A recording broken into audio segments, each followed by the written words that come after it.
Hello, everybody, and welcome to the Geography Department's 6th colloquium of the fall term.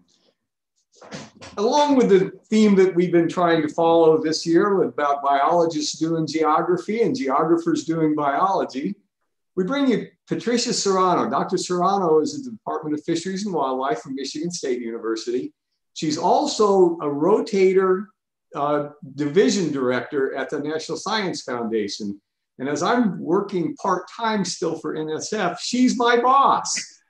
so it's great fun to have Pat here. Her bachelor's degrees from Notre Dame University and her master's and PhD are from University of Wisconsin. My advisor's PhD was University of Wisconsin, but many, many decades before. So it's a long, long legacy of limnology and limnological research and wonderful students coming out of the University of Wisconsin for a long time. Anyway, to get on with it, without further ado, I'm going to turn this over to Dr. Soranno, who will talk about the Lagos US database, leveraging open science, ecoinformatics, and geography to build research capacity for national scale environmental research. So Pat, have at it. Thanks, Mike, and thank you all very much for this invitation. As I was telling Mike before this started, it's great to have an opportunity to speak across the country and not have to travel really, and for myself to hear talks. So this is a great opportunity for me. So I'd like to start, I'm going to be talking about really our research program for the last 20 years, really. It's taken us a long time to build this capacity.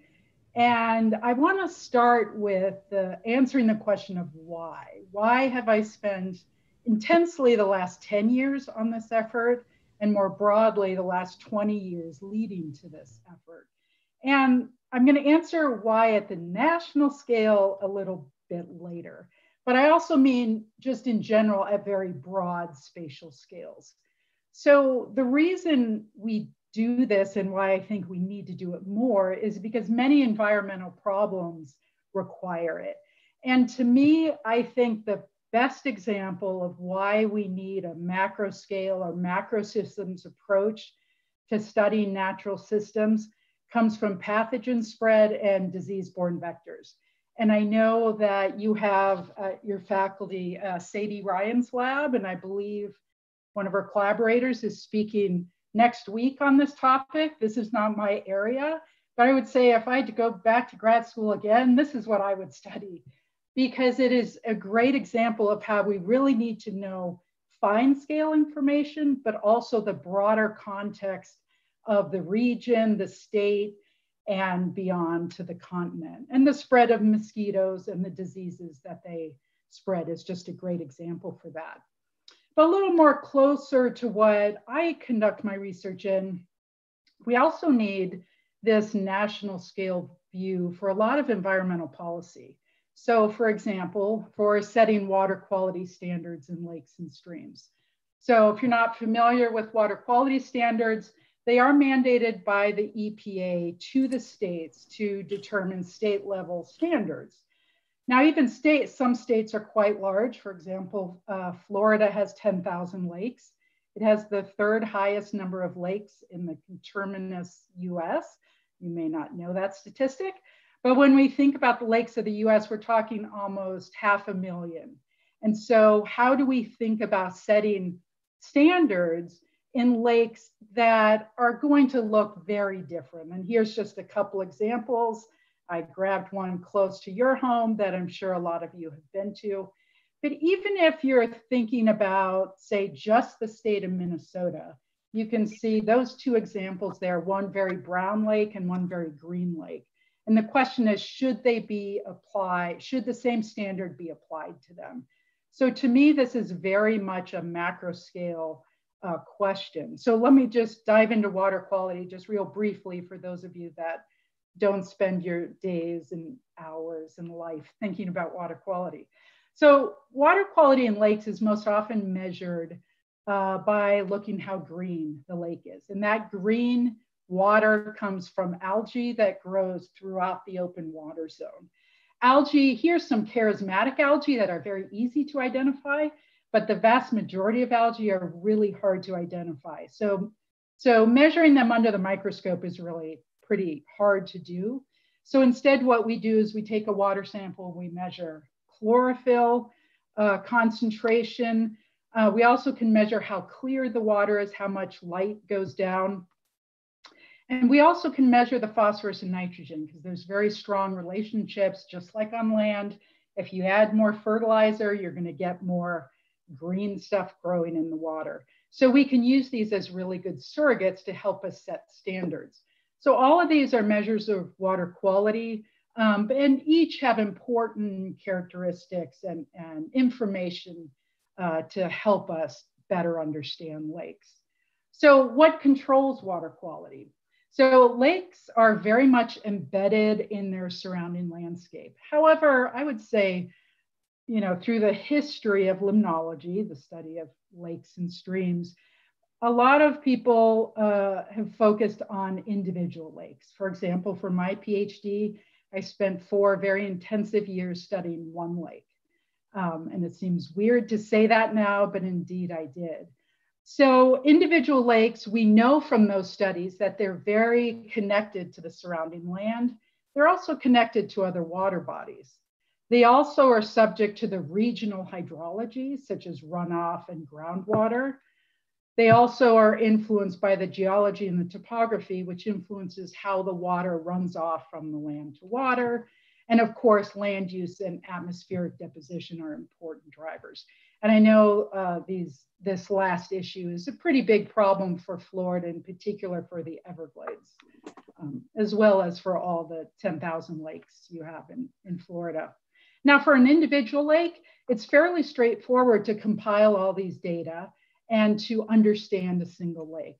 But how do we do that for 500,000 lakes? That's really the question. Now, as I alluded to before, across the history of environmental science, and I'm using that broadly to mean biology, ecology, and other sciences focused on natural communities at a range of scales. And I would say the majority have been studied at really the local scale. So in looking at a standard hierarchy here of natural systems, you can see there's 4 categories that I would put in the local scale, from ecosystem down to the individual. And then you jump from ecosystem to biosphere. Well, this is not something new. And I know Mike has spoken to you about macrosystems ecology already. And I would say for the last maybe 30 to 40 decades, ecologists have known that we need to sort of fill in this gap. And for example, so those studying landscape ecology, those studying ecoregions and biomes, and more recently, macrosystems ecology fits within this intermediate range. And that's certainly where I've spent the last couple of decades. Okay, so in thinking about all of this local scale knowledge, and we have a lot of it built up across the decades, what do we often do with this knowledge when we're trying to think about better understanding, say, local ecosystems? Well, one thing we do is we often extrapolate. So in this cartoon here, imagine these are lakes. Lakes are really good model systems because they have discrete boundaries. So you can count them and study them really easily. So think about 4 lakes, say in Florida, that we've sampled, and there's many more that we haven't sampled. What we can do is take these 4 lakes and we can extrapolate to the surrounding lakes, making the assumption, well, they're probably similar to the ones that we're studying. So that's done a lot with local scale knowledge. We also sometimes want to scale up. So we take however much data we have for lakes across some spatial extent, we scale it up to the continent, then we scale it up to the biosphere. Now, you're probably familiar with studies that do this, say, for forests. And we also do this for lakes and reservoirs to see how they contribute to global carbon cycles. And you can imagine we do this with very little data, although we probably have more data on forests than we do on lakes.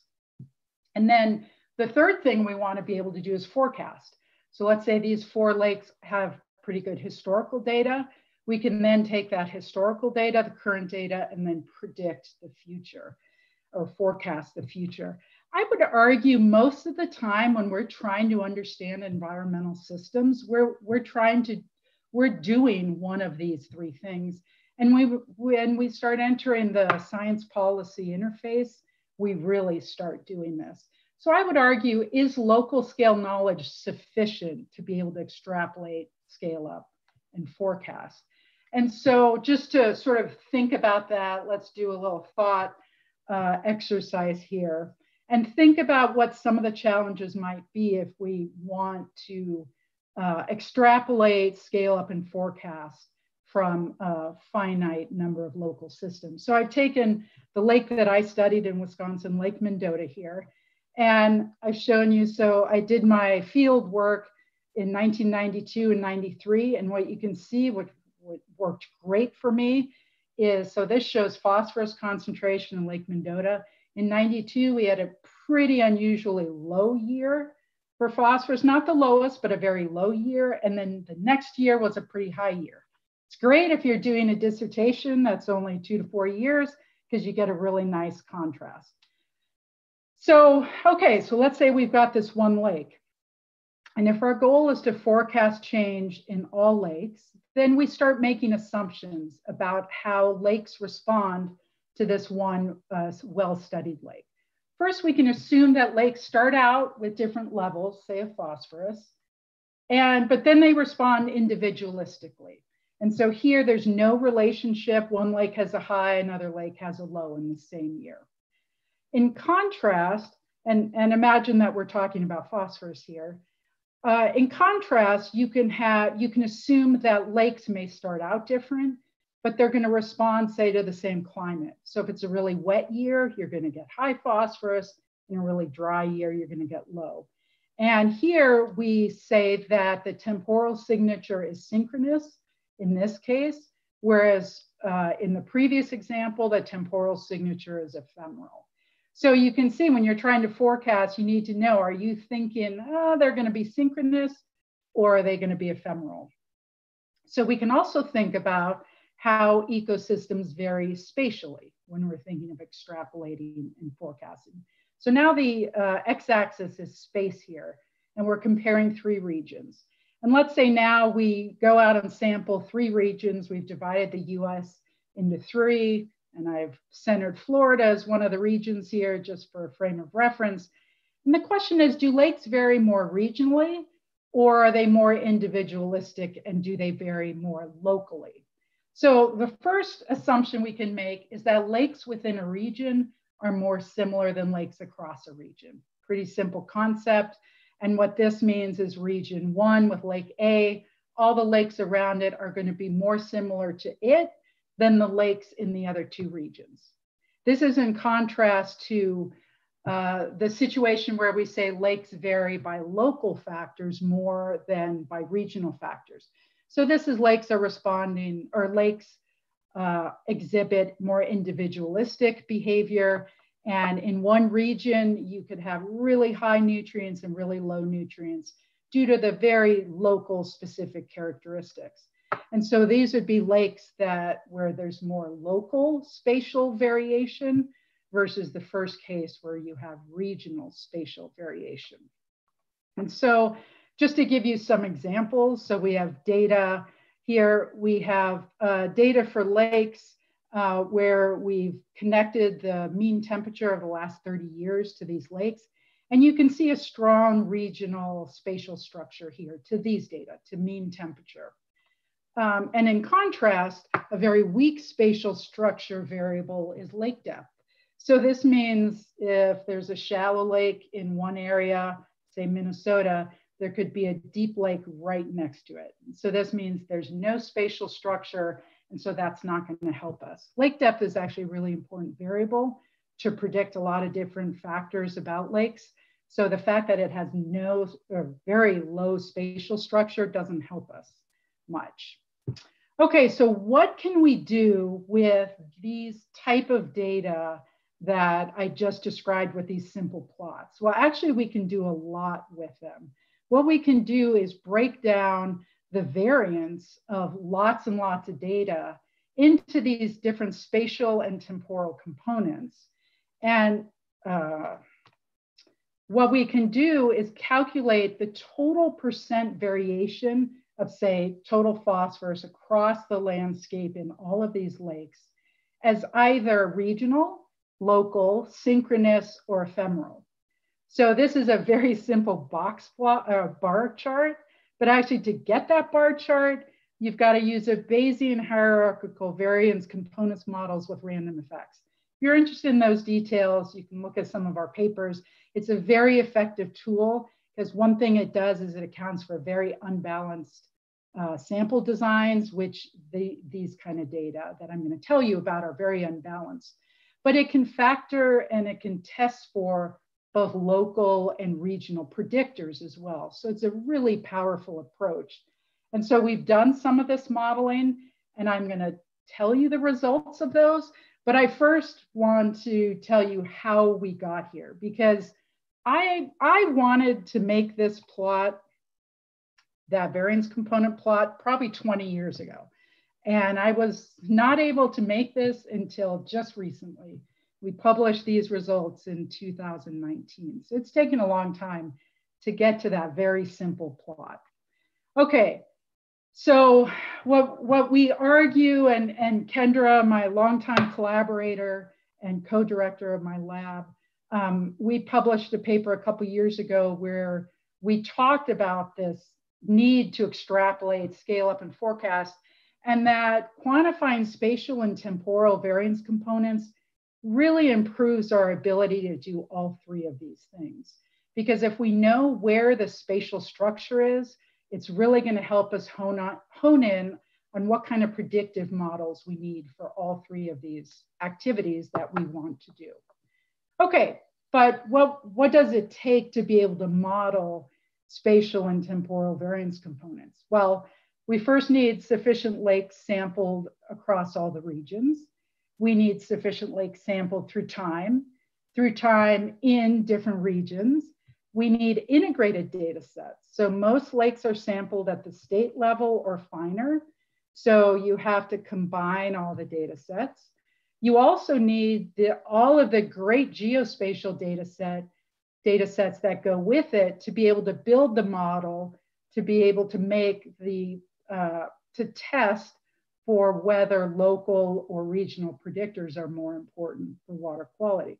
So currently, and I'm going to say this currently as of 2010, when we submitted our grant, and we actually submitted this grant to the Macrosystems program, and they agreed that it was a big gap, but there's no sampling program that covers all the US.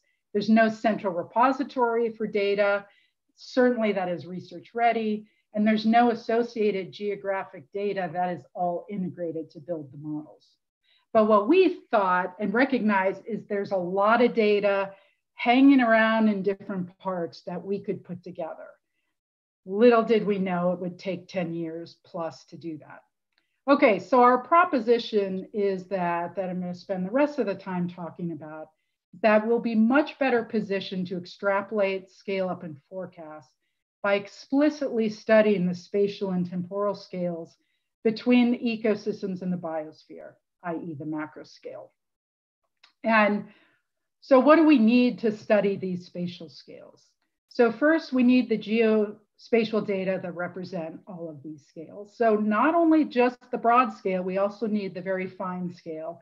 And to me, that's a really important tenet of macrosystems ecology, is it recognizes the really valuable mechanistic fine scale knowledge that is gleaned from the local scale that can be applied to knowledge at the broader scales and vice versa. Second, we need research platforms and models to be able to pose questions and hypotheses at these scales. And then finally, we need concepts and theories for processes that operate at these broader regional to macro system scales. For example, can we just take the theories and concepts that are applied at local scales and just sort of scale them up? I would argue that we shouldn't do that. It's a starting point, but we should think about what kind of theory we need to study these systems at these scale. So as I said, it's taken us 10 years and we're still not done. But what we did is we first thought, well, let's start with the Northeast and Midwest region of the US, where there's mostly natural lakes, or we thought. That's turned out to not necessarily be the case. And where we know there's very lake-rich region and lots of good data sets. And so we have completed a database for this 17-state region. It's called Lagos Northeast, Lagos NE. And a lot of our results are using this database, because I said the national scale one's not ready yet. We wrote a paper in 2015 about how to do this, because as we were building this database, we realized there wasn't a lot of guidance in the literature about how to go about doing this. And in that paper, we argue for a very integrated approach of ecoinformatics, we called it GIS science, but basically geography, and ecology and other sciences. Now I've got statistics and machine learning here that I didn't put in the title today. It's also very important because to analyze the data, we've had to pull in very strong quantitative folks to help us with the challenges that we have with analyzing very large data sets, very unbalanced data sets, to make sure we're using robust approaches. Okay, as I said, the Lagos US effort is ongoing. So for this database, we had 51,000 lakes that we studied. We don't have in situ data available for all of those lakes, but that's our total census population. This database has, as I said, 500,000 lakes. So it's a bit of a jump up. Okay, so let's start with some of what we need in the geospatial data realm. So just to walk you through the different parts of the platform. So of course, our object of study are lakes. This part of the data set we call Limno, and we have lakes and we have sample sites, and they're collected at a sample depth, and then there's a sample event that's tied to a date. So there's about 200 data sets we're trying to integrate.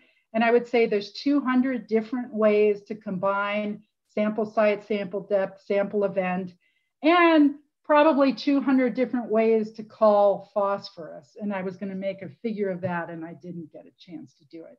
But this was really a challenging part of this process. And it's taken, well, it took 5 years to do Lagos Northeast. It's taking another 4 years to do the US, and we're still not done. Then at the lake scale, we need to create a GIS base layer that allows us to geolocate those samples in a lake. And actually that geolocating, geolinking step was perhaps one of our most challenging. And I would love to have a conversation about that, how we can improve that step. It's much harder than we thought. Then again, because lakes are very closely tied to their watersheds, knowing what a lake's watershed is critical. And there was no national scale watershed data set for lakes. So we had to create one. And that took roughly 1.5 years to do it for 500,000 lakes. And also, obviously, all of these methods have to be automated where possible. The methods with the Limno were where we actually had to do some manual processing because there was no other way to do it. And then finally, with the geo portion of the platform, we calculate with all the rich geographic data that's available at the national scale, calculate roughly 10,000 variables. And some of those variables are through time. They're at different zones, which means they're at the scale of the watershed, at the scale of a region, and we have multiple ways to measure regions. So we don't think all 10,000 of those variables are going to be valuable in any one model. It's to create the platform so future researchers can pick and choose. Okay, so the data is broken up into these 3 modules, Geo, Locus, and Limno. And the idea is that a module is tied to a certain type of data, and in particular methods to summarize the data. And this modular nature of the data platform is a really important one. And I will say we did not have that idea from the beginning. As I said, some of this we've learned along the way. And it wasn't until towards the end of our first data product that we thought, you know what, these really are separate modules and we need to treat them separately, and it will benefit, you know, the use of the data set down the road to sort of have this modular nature. I think it was one of the better ideas we had across this whole effort.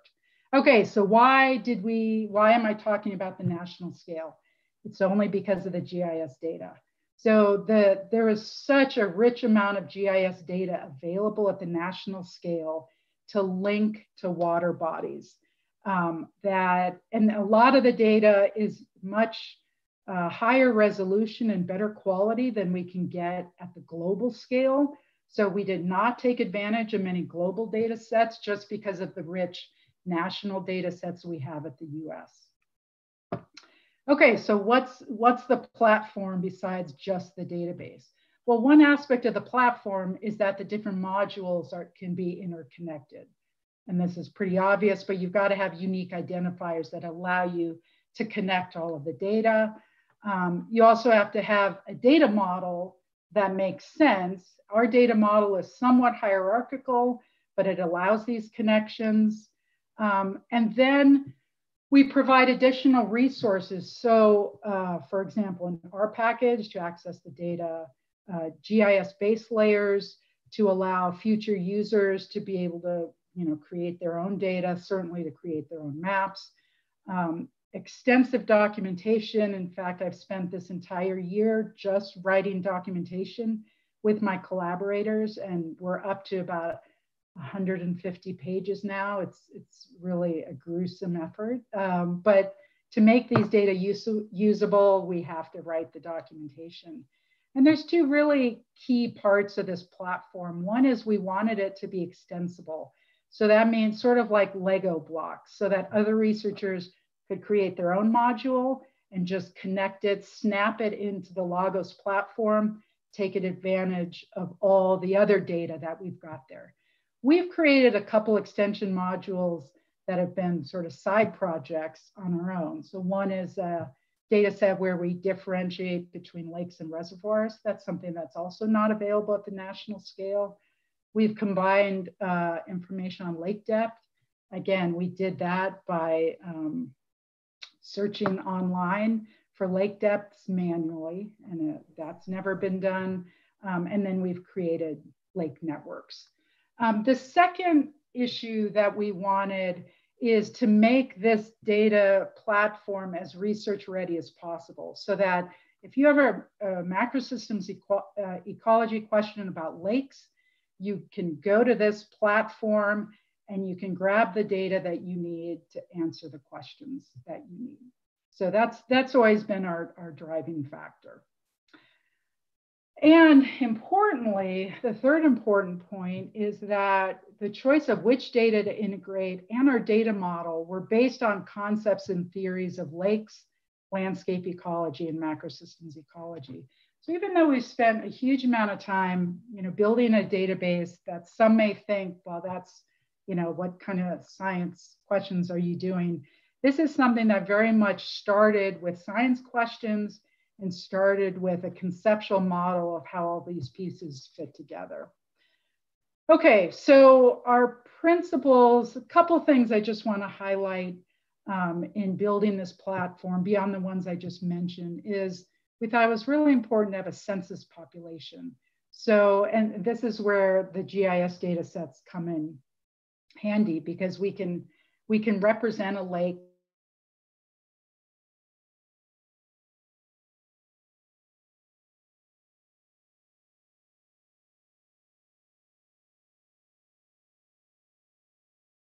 on the landscape data without having data, so that people can reuse it. And we also have thought carefully about including data providers as co-authors.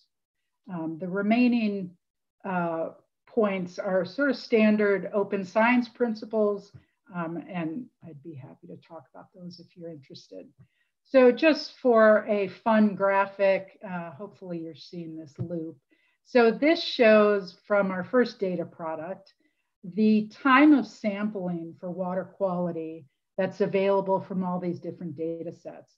So all of these data sets from these states, we went to the state agency and said, can you give us your data? And you can see that Minnesota wins the award for sampling their lakes for a long time. But then you see that in the 90s and 2000s is when the data really starts kicking up. But you see, we're not necessarily gaining new lakes after, the 2000s. So we are kind of continuing to sample the same lakes. So it's just fun to look at data like that. Okay, so what concepts and theories both informed the development of this and have we developed as a result of working on this project?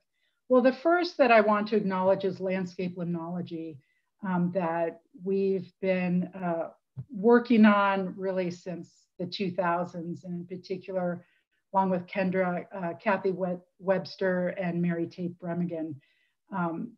And here we developed some ideas about thinking about lakes in a landscape context. And we borrowed heavily and shamelessly from landscape ecology. But what we realized at the time is that the majority of landscape ecology, when you look at the journal, was not written about aquatic ecosystems. And really, all of it applied: patch characteristics, patch context, patch connectivity, and spatial scale and hierarchy are really valuable for studying aquatic ecosystems. But up until this point, they hadn't really been studied in this way. And one thing that I would say differs from the terrestrial landscape is directionality really matters for water because water flows downstream. So there are some differences that you need to factor in for aquatics versus terrestrial. The second issue that we realized was really a concept that was important for aquatic systems is this idea of cross-scale interactions. And so this is where we recognize that there are local factors that really control how lakes respond to the landscape, but then there's also regional factors. And what we found is that the local and regional factors interacted. So the conceptual model on the left, imagine just a simple multivariate, well, a hierarchical multivariate model where the local variable and the regional variable are interactions. And what you get is, this means in the regional, so we have 35 regions, each region has its own slope when you're looking at the relationship between wetland cover and phosphorus. So lake phosphorus is our response variable. And so what you can see from these slopes is that if you combine all the regions together, there's no relationships. It's that really thin blue line. But if you look at a region-specific model, then there's some significant relationships that pop out. So then what you can do is you can model those slopes. You can say, what is predicting some regions to behave a certain way? And we found that the amount of agriculture in the region really influenced how local wetlands influence the lake. So this cross-scale interaction concept became really important. And we wrote a paper about it that sort of talked about cross-scale interactions a little more broadly because we realized it was something that was really relevant to macrosystems.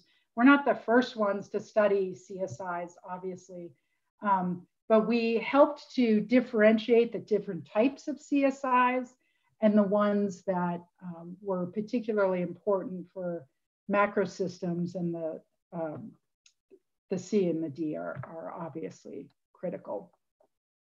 Okay, and this, around the same time, I participated in, I think this was the first Macrosystems PI meeting. We decided to do a special issue on macrosystems ecology. And Jim Heffernan and I led an effort where we tried to define the term macrosystems ecology. And I would say we spent 6 months just arguing about the definition. But I'm really proud of this paper and the special issue because we actually did reach a consensus. And it really got us starting to think about how we can think about these systems at broader scales. So we define it as the study of ecological phenomena at regional to continental scales, which sounds kind of simple, but it's doing ecology at these broader scales. So we came up with this framework, and I know you've seen this before, but what this framework shows is how local scales, the macro scale and the global scale might be connected, and the really important types of conceptual interactions that can happen. So you can see the pink there are the cross-scale interactions, then we've got the cross-scale emergences, and then macro scale feedbacks and the teleconnections. And we thought there were a lot of problems that could be placed in this framework. And it was just a really great experience. So anyway, so concepts and theories are really important. I feel like we're still in the early stages of that in relation to macrosystems, and maybe Mike can give his thoughts on that in the Q&A session, but it's a really exciting time. Okay, so what about those variance components results with this data set that we've built so far? Remember, this is going into it, we expected about even spatial and temporal results or amounts. And so these are the data we had. We had data on about 8,000 lakes across 25 years. Not every lake had 25 years of data. It was very spotty, but it was from about 1990 to 2011. So you can see in the map on the left shows median TP in lakes. And obviously you can see the Northeast has lower phosphorus than say the agricultural Midwest. The plot on the right is the coefficient of variation. And this is just for graphical purposes. CV is not that useful of a way to analyze variance, but it's helpful to have a map. So as I said, this is what we thought we would see, and we were wrong. So we actually found much less temporal variation, very little of it synchronous. There's been a lot of literature about the synchronous nature of a lot of ecosystems, and so we expected to see it. And you can see also, you know, we had a sizable residual, about 20%, where we weren't able to explain or assign the variation. So a couple caveats. We only included temporal variation that was monthly or longer. So that's a limitation of the data. We only modeled major nutrients and water clarity and chlorophyll, and we did not look at biological data. But what we also realize is that these kind of analyses really depend on spatial and temporal extents and resolutions. So these apply to this scale, but I would argue it doesn't apply to other. And I think we really need to do these kind of analyses at a range of different spatial and temporal scales. And so this is the scale we were able to study, and these results, I think, only apply to this scale. So what we can also do with these hierarchical Bayesian models is you can also then put in spatial, temporal, local, and regional predictor variables. So as you might imagine, we had a lot of spatial variation, so we could explain the regional and the local variation. These bubbles that are filled in means it's a significant variable. We accounted for covariance, there's no multi-collinearity in here. And the variables that popped out were ones that we would expect based on theory and knowledge of lakes. So it was really exciting to be able to compare these. And as you can imagine, we had so little temporal variation, we didn't have any significant predictors for any of the temporal components. So again, I'm a big fan of this approach. It's very powerful, and I think it's pretty fun to do. So what we found is that spatial variation is divided almost equally between local and regional scales for lakes at these macro scales. Ephemeral temporal variation far exceeds synchronous. But again, I think this is because we were looking across very large spatial extents. And past synchrony studies, I think were done at finer scales, So if you just hone in on, say, one region, you're probably going to find synchrony, but not across the extents we looked at. And spatial variation is 5 times temporal variation at these scales. So what are our opportunities for the future? Well, data volume and variety will continue to grow at all scales, at all ecosystem types, and also human data and social systems. Just increasingly, we're gonna have more data. So I would argue we have more opportunities to build research-ready platforms like the one I talked about today. Second is, I do think there's a critical role for the geographic sciences as environmental, ecological, and biological sciences broaden their spatial focus. And all of the data in the previous slide has a spatial and geographic component. So I think it's an exciting time to be a geographer. It's also an opportunity to address many more pressing societal challenges that I think are operating at these scales. But there are still real logistical and technical challenges in building research platforms necessary to do research at these scales. And again, the fact that it will have taken over 10 years to build a national scale system for lakes is, well, a little depressing, but I'm not sure, we're in much better shape than we were 10 years ago.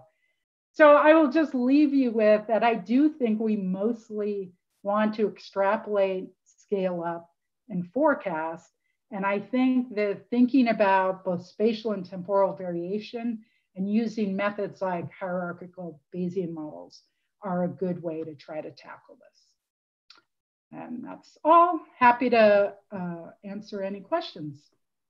Yeah, we have plenty of time for questions, Pat. And the person who usually asks the first question isn't here today, but I have a couple of questions for you, but I'll leave it for other people to ask first, and then I'll be able to ask get the last word in.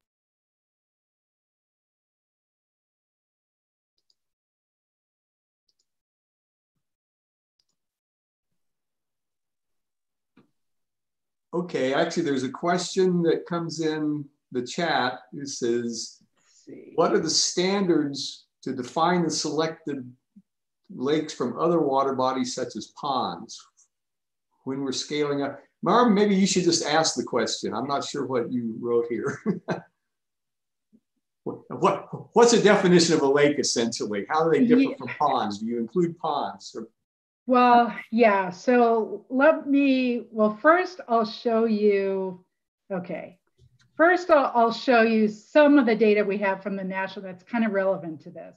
So first of all, one of the things we have analyzed are lake names, and 83% of lakes are not named in the US, we were shocked to find this. And the most common lake name is mud, followed by long.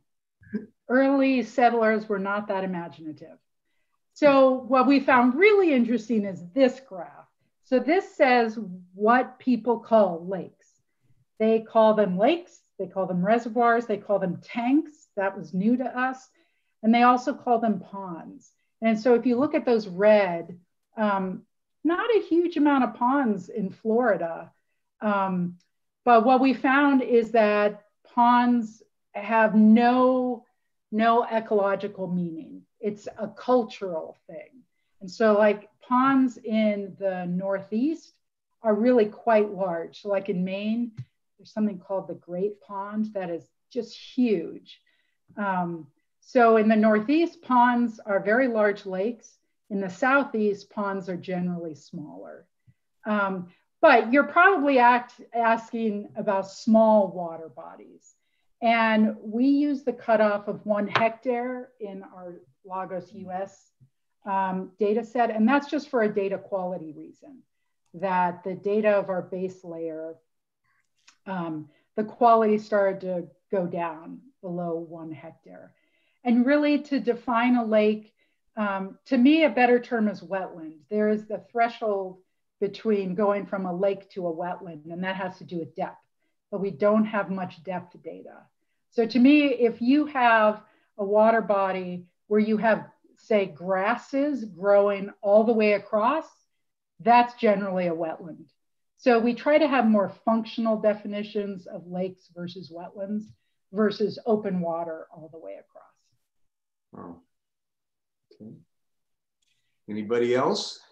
That was a good question, Mom. But I have a question. A lot of the states have what are basically citizen science programs and have had for a long time. You know, and they've been collecting a lot of these data. Florida has the Florida Lake Watch. Minnesota's had a system for a long time. I assume you use those data in your database. Oh yeah, Lake Watch is great. The Minnesota data set's great. It's just, they do things completely different. So integrating them wasn't easy. No, I understand that part, but you notice any variance in the quality of the data collected by the citizens versus collected by, say, state employees?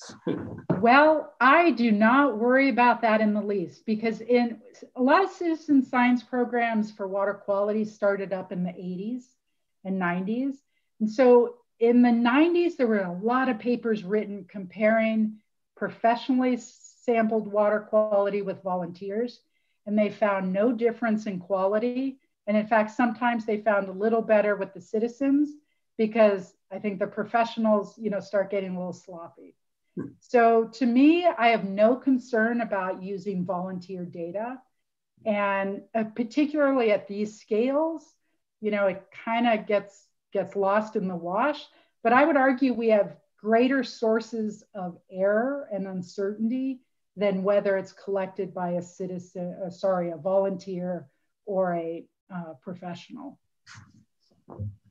And I see someone asked a chat about the challenges or how we could set up a similar system in developing countries.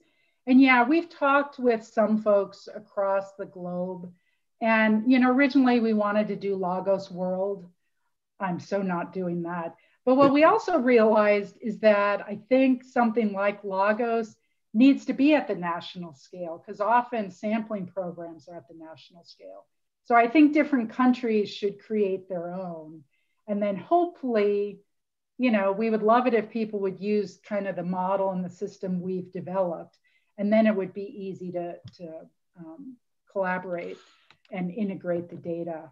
I think as far as other countries, it just depends on the resources they have available to them. We spoke with some folks, I believe it was Brazil, and they had an amazing sampling program. We just never got to the point where we took it to the next level. I also had a question from a colleague who had to run, and I'll try to ask this in the way he meant it. He's concerned that there may be some kind of spatial autocorrelation between different variables that you're measuring. And one of the themes of geography is that close things are more closely related than far away things. Have you investigated any of the data set for spatial autocorrelation, positive or negative? Yes. We've talked about this so much. So now I'm trying to think how best to. So the Bayesian hierarchical models help to some degree with that. We've also, we've had some efforts where we've built models at the lake scale that model the spatial autocorrelation and take that into account. And yes, there is some spatial autocorrelation, but we don't believe it's impacting our conclusions about what's driving the water quality, because we're factoring in the fact that lakes to some degree are more similar near each other. That's not a very satisfying answer. We have talked about this extensively, and the interesting thing is just, I would point people to J.F. LaPierre's paper where what he did is he analyzed the spatial structure of all of the predictor variables and all of our response variables. And then basically the results show this interesting amalgam of spatial variation at regional and local scales in the nutrients, that the nutrients have both regional and local. It's just a really elegant study that he did, and that's the closest I can come. to that, but it is something we've thought about. You know, I have a comment about Florida lakes. Most of the lakes in Florida are basically buried sinkholes. Mm-hmm. And where the sinkhole actually occurs way down below in the sand, below the sand mantle, and it puts a depression. You can find lakes that are 40,000 years old in Florida. Yeah. Like Annie and Lake Tulane and a few others. They can be within just a kilometer or two of a lake that was formed in 1985. But actually, I saw that happen. A sinkhole formed in Winter Park. It ate a Porsche dealership in a city park. And the lake's there now. It's a beautiful little lake. So, and it's not too far from Lake Tulane, which is 40,000 years old. Yeah, and I mean, Florida, I'm really excited to add Florida to the database and start looking at it. That's a great point. And to me, that's a great argument for why we still need the local scale. Yeah. I would never argue or advocate that we can do everything at this very broad scale. You've got to look at the very detailed, local, and the regional. I would argue that I just feel like people have ignored the regional for a long time. So I'm just advocating we sort of add that to our mindset. Yeah. All right, it's 3:50, so those of you who need to go can go for your 4 o'clock classes or whatever. And I'll stick around with Pat for another 10 minutes or so, and then we can, if you have any more questions, or maybe we'll just chat.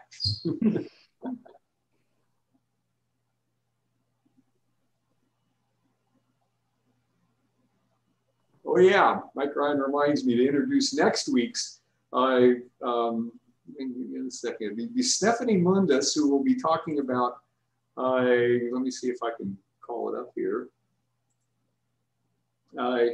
Spatial patterns and mosquito characteristics that mediate vector control effectiveness and disease risk in Florida.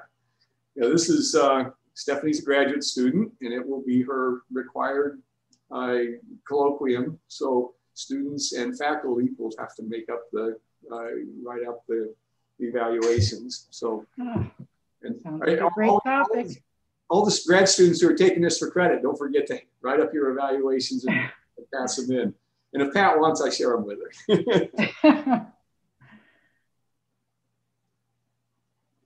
Okay. I did have a couple questions if you have the moment. Sure. I was wondering, you mentioned at the beginning about taking into consideration man-made versus natural lakes. Did you get the opportunity to, like, you said you didn't realize it till later, like you thought that there was a lot more natural lakes or something to that effect. Right. I know in West Virginia, where I'm from, there's very few natural lakes. Right. Yeah, so what we found, so that's something, again, it's whether something has a dam on it and is an impoundment, and whether it was naturally formed, we think is really important to lakes. But again, there's been no way to classify what it is, again, for 500,000 lakes. Yeah. So what we did is we worked with a computer scientist to develop image recognition algorithm to classify whether it was likely to be a lake or a reservoir. And we, built manual models, and then we applied it to the whole 500,000 lakes across the US. So we now have a data product that says, you know what, this lake is likely to be a reservoir. Again, it's a prediction. And what we found is, and from our manual work, is that Minnesota has a lot of natural lakes, but it's got a lot of artificial lakes as well. And so in the upper Midwest and the Northeast, that's been glaciated, where there's a lot of natural lakes, you have a mix. Even though there's a lot of lakes in Minnesota, they still built dams. I don't know why, for a variety of purposes. Same with Michigan. So Michigan, we have a ton of natural lakes and a ton of reservoirs. But a place like West Virginia and Maryland, really a lot of things south of that, it's almost all reservoirs. So even with that, what I just said, when you actually look at the data, we really did need this computer science model to be able to tease it out. I've been up to the UP of Michigan, up on with the University of Notre Dame Environmental Research Center, and all the kettle ponds up there are quite nice. My second question had to do with what package did you primarily use for the hierarchical Bayesian modeling? I'm just wondering. I use it somewhat frequently. Modeling tasks. Yeah. Now I need to try to remember. We ran into problem between the two common ones. Oh, sorry. Ty Wagner did that modeling. Oh, we were so immersed in it a couple years ago. I'm sorry, it's escaped me. No problem. I just wondered. I've started checking out INLA, integrated nested Laplace approximation, but MCMC-GLMM is one that I used previously. It just doesn't have, because of the that type of Bayesian modeling, it takes a long time for large models. So yeah, so we're running into limitations like that as well. It's definitely cited in our 2019 paper. Sorry about that. No problem. It is not coming to mind. It was a while ago. But thank you. Good talk. Thanks, Sam. All right. Hey, so you could either you have or you could calculate shoreline development index for each of these lakes if you've got a shape metric of some sort. Oh yeah. No, we've calculated that. Yeah. Wow. Is that a predictor of the nutrient? Is that a predictor of any of the nutrient concentrations?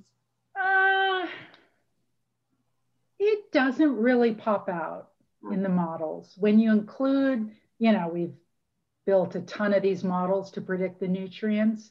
And I always thought it would, and it's not popped out to be that important. Interesting. Yeah. That's always something we talk about in the ecology classes, is the extra contact that these long linear lakes have. I know. And yeah, no, and actually we've calculated a few more shape characteristics, because I do think shape matters.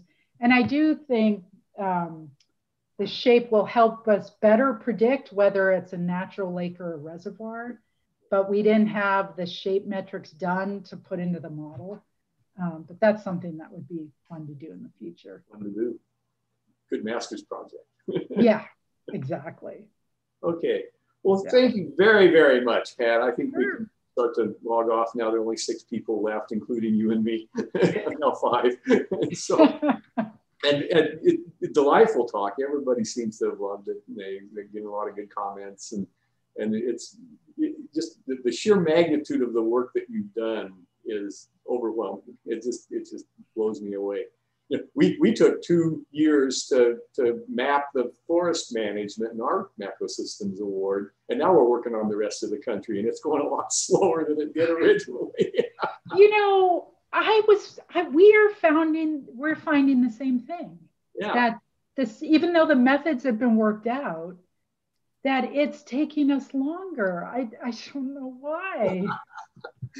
Part of our problem is that we did the Pacific Northwest and the Southeastern US first, places that members of the team had pretty good familiarity with the kind of forest management that's going on. Right. We have we're using a random forest classifier. It requires 1,000 basically training samples. And so we go in and we look in Google Earth at 1,000 spots. And in the Southeast and Pacific Northwest, that was fairly straightforward. And we're trying to do the Midwest now. What do you know about forest management practices in the Midwest?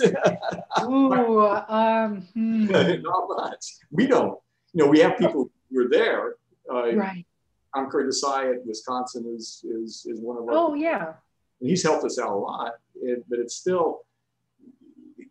agonizing over a decision about what kind of management you're looking at. You know, we ran into Christmas tree farms of all things. Yeah. Oh, wow. So how do you map the management? That's... We look at, excuse me, we look at the long-term phenology with MODIS data. It goes back to 2000. Oh, okay. 16 days.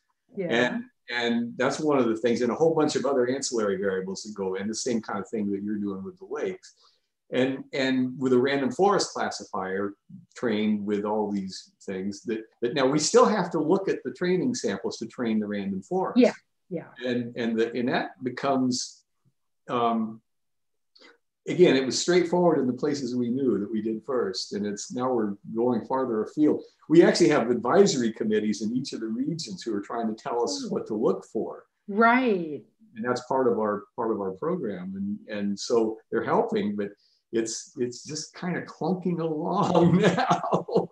So it's like that makes me feel so much better, Mike, because I'm like, oh God, we're still not done. Yeah.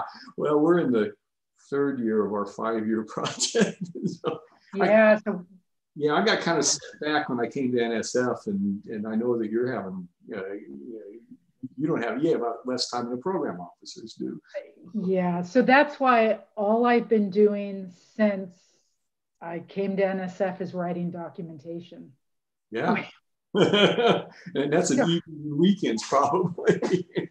And it's just so freaking boring. Yep. But I mean, without the documentation, the data is useless. Yep. And it just takes so much. So I'm so excited to get back to science at some point, but until the data's out the door and it's documented, I can't do any science. So I'm very sad. Oh, yeah, you take a big bite. Yeah. Okay. Well, anyway, I should let you go, Pat. We need to get on to other things, and I need to go down to Arapita this evening and go out and get on my boat this weekend. So. Oh, how lovely! Well, enjoy. Yeah. Well, you're in Michigan, right? Yeah. So anyway, well, okay. Where is that behind your virtual background? So this is a beautiful Japanese garden that was built on the western part of the state. A huge garden built around this lake. It's an artificial lake, but it's gorgeous. Yeah, no, it's really quite nice. Yeah, it's nice. Anyway, so I'll see you again soon. All right, thanks, Mike.